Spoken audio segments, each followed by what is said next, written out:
여러분, 생성형 AI가 정말 대단하죠? 근데 이게 끝이 아닙니다. 사실은 이제 시작이에요.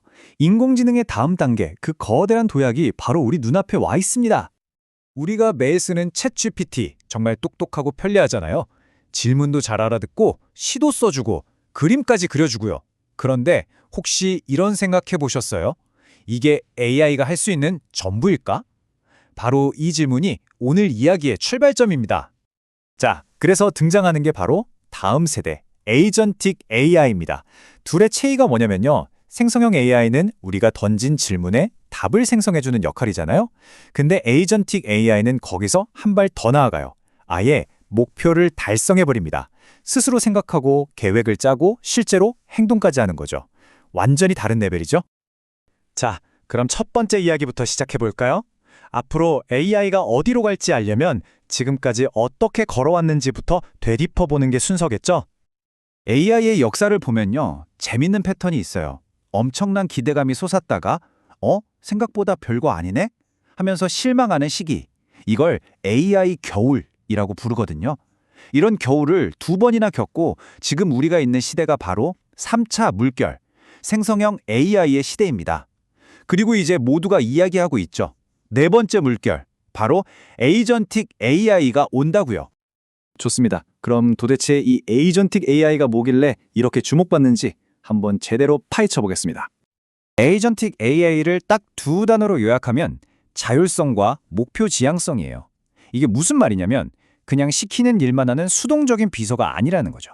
오히려 똑똑한 프로젝트 매니저에 가까워요. 이 프로젝트 끝내놔 하고 목표만 던져주면 알아서 전략 짜고 실행하고 결과까지 만들어내는 그런 존재랄까요? 자, 그럼 이 똑똑한 AI가 어떻게 일하는지 4단계로 나눠서 한번 볼까요? 훨씬 이해하기 쉬울 거예요. 첫 번째, 복잡한 목표를 받아요.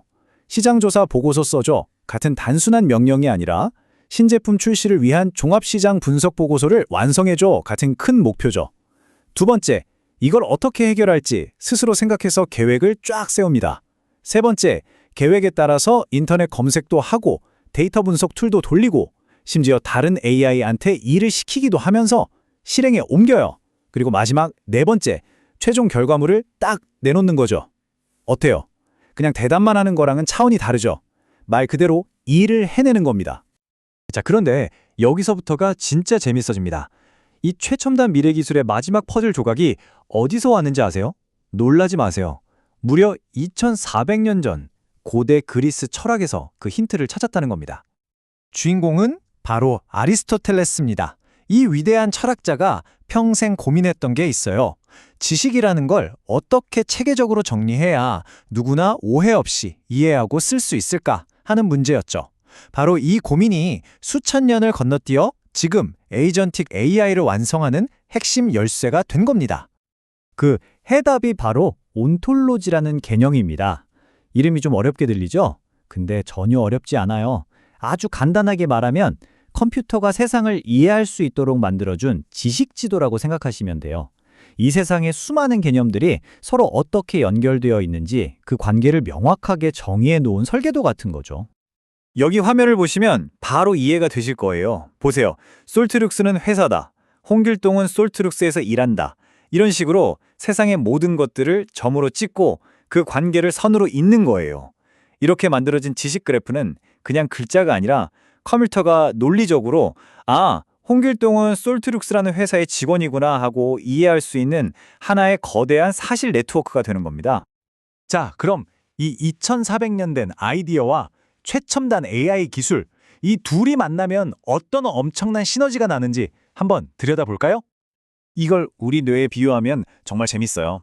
우리가 아는 LLM, 즉 거대 언어 모델은 마치 창의적인 우뇌 같아요. 방대한 데이터로 학습해서 유연하고 창의적인 결과물을 내놓죠. 반면에 방금 설명드린 온톨로지는 아주 논리적인 좌뇌와 같습니다. 사실에 기반해서 정확하고 이성적인 판단을 내리죠. 아시겠지만 우뇌와 좌뇌는 각자 잘하는 게 있고 또 약점도 분명히 있잖아요.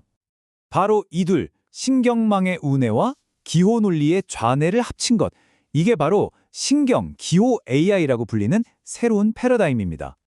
이 두의 힘을 합치면 정말 엄청난 일들이 가능해져요. 첫째, LLM의 가장 큰 골칫거리인 환각 현상, 그러니까 그럴듯한 거짓말을 하는 걸 막을 수 있어요. 왜냐하면 온톨로지라는 팩트체크 지도가 꽉 잡아주니까요. 둘째, AI가 드디어 진짜 추론이라는 걸 할 수 있게 됩니다. 논리적인 사고가 가능해지는 거죠. 그리고 마지막으로 정말 중요한 건데요. 비싼 LLM을 매번 돌릴 필요가 없으니 운영 비용이 말도 안 되게 줄어듭니다. 얼마나 줄어드냐고요? 자그마치 10분의 1 수준으로요. 엄청나죠? 이 숫자 하나만 봐도 왜 이 기술이 게임 체인저라고 불리는지 바로 감이 오실 겁니다. 자, 그럼 이제 좀 더 현실적인 이야기로 넘어가 볼게요. 이 기술이 지금 우리 세상에서 어떻게 쓰이고 있고 또 이게 왜 단순히 기술 문제를 넘어서 기업과 국가의 전략적인 이슈가 되는지 말이죠. 이게 그냥 이론 속 얘기가 아니에요. 이미 현실에서 쓰이고 있습니다. 예를 들어 미국의 펠런티어라는 회사는 이 기술로 흩어져 있는 국방 데이터를 하나로 묶어서 의사 결정을 돕고 있고요. 우리나라의 솔트록스라는 기업은 구버라는 AI 에이전트 서비스를 내놨는데 이게 바로 온톨로지 기반으로 깊이 있는 리서치와 분석을 대신해주는 서비스입니다.